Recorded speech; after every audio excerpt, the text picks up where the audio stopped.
It's always fun and entertaining to give yourself a little scare by diving into paranormal mysteries. There's something compelling about the unknown and the unsolved. It's important to take this brand of content with a grain of salt, and over the years, paranormal mysteries have been debunked by science or proven to be the work of creative writing. These cases were once considered to be unsolved mysteries but have since been debunked, explained, and exposed. Number 5. This story is commonly referred to as Dufferin's Warning. It was considered to be one of the greatest paranormal mysteries over the last couple decades until it was finally proven to be fake. As you'd expect, there have been many variations of this tale, but the overall concept has remained the same. Lord Dufferin is a highly honored and respected British ambassador. Dufferin's work required that he travel quite often. Sometime in the 1880s, he was staying at a friend's vacation house in Ireland during one of his many business trips when he woke up suddenly with a scare. Confused and disoriented, he staggered to a window that looked out over the vast lawn. He instantly noticed a strange man walking through the lawn, hunched over and struggling to carry a large coffin on his back. Dufferin called out to the stranger to ask where he was going, which caused the stranger to glance up at him. This motion exposed what Dufferin described as a repulsively ugly face. Few details concerning the mystery man's wretched face have been told in the tale, but it's very clear that whatever was wrong with his disappearance was bad enough to send chills and nausea through Dufferin's body. Without answering the question, the ugly man slowed and turned away and walked into a wooded area at the edge of the lawn, apparently moving through the trees like a spirit. Dufferin shared his story in the following days, but was dismissed because most people assumed that it was just an unsettling dream. A few years later, Dufferin was in Paris for an international diplomatic reception at the Grand Hotel. He and his secretary waited for an elevator to give them a lift, but when it arrived, Dufferin jumped back in disgust and refused to board. He then privately explained to his employee that the man operating the elevator had the same grotesque, ugly, and deformed face that he'd seen so many years ago. As Dufferin reported to the front desk to ask about the operator's identity, screams and shouts rang through the lobby. As it turns out, everyone on the elevator had passed away when it violently crashed to the main floor after a cable ripped in half. Dufferin believed that the ugly man he was so deeply despising actually saved his life by scaring him off. The story was shared by Dufferin himself many times over the years, and those that heard it would share their secondhand version of the story as well. Even some news articles years after the alleged incident gave the story a spotlight. However, in more modern years, BBC experts researched the story as thoroughly as they could and found out that it was a lie. Not a single record, police report, or news article could be found covering the story.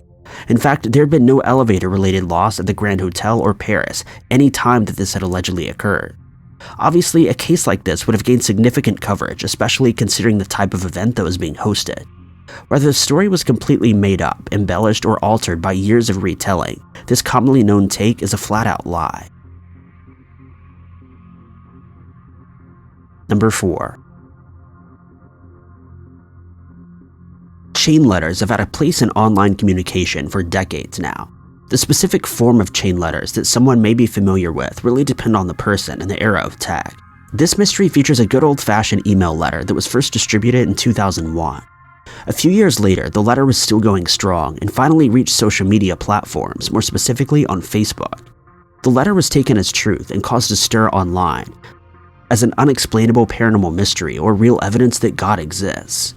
The letter told the story of a young woman named Diane, a Christian university student, between age 18 and 25. Diane was spending her summer vacation with her family back in her hometown when she faced what would be described as a religious miracle. For whatever reason, Diane was walking home late one night when the streets were shrouded in darkness. In a hurry to get home, she took a shortcut which would lead her down a scary alleyway. When she approached the alley, she saw the outline of a man standing in the shadows. While she could have turned around and taken a different route, she believed so firmly in God that she instead prayed for her protection. She asked God to protect her from harm and keep her safe until she got home. The letter explains that Diane then felt her body being taken over by a specific sensation.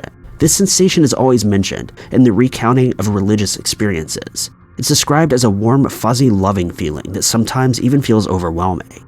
This comforted Diane, and she walked down the alley with confidence and was able to pass through without being bothered. In the story, an article in the headlines the next day covered a young female victim that had been attacked while walking through an alley.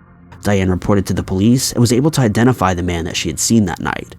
After he was exposed, he confessed to his crimes. He also admitted to seeing Diane early that night and contemplated attacking her. He stated that he changed his mind though, because he saw two masculine men walking a step behind her. This story obviously refers to the presence of God and angels, but it's been seen as both religious and paranormal. There's no proof that this didn't happen, but the only articles that covered the story did so after the chain letter had picked up momentum, and none of them featured solid evidence or witness accounts. Additionally, research led to the discovery of a story written in folklore that almost exactly matched the story of Diane. Number 3. Stories of haunted locations all seem to be fairly similar, with witnesses seeing, hearing, and feeling the same things regardless of the specific location. Of course, this is chalked up to the idea that most paranormal hauntings are that much alike. The scientific process, known as infrasound, argues that assumption by offering a more logical explanation of some of these experiences.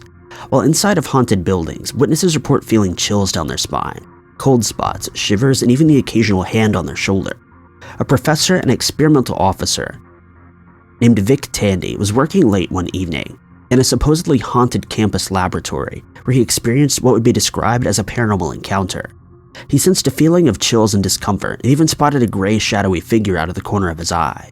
The next day, Vic brought his fencing foil to the lab for reasons completely unrelated to the ghost meeting. He placed the foil in a clamp and noticed that the tip was moving and vibrating, apparently on its own.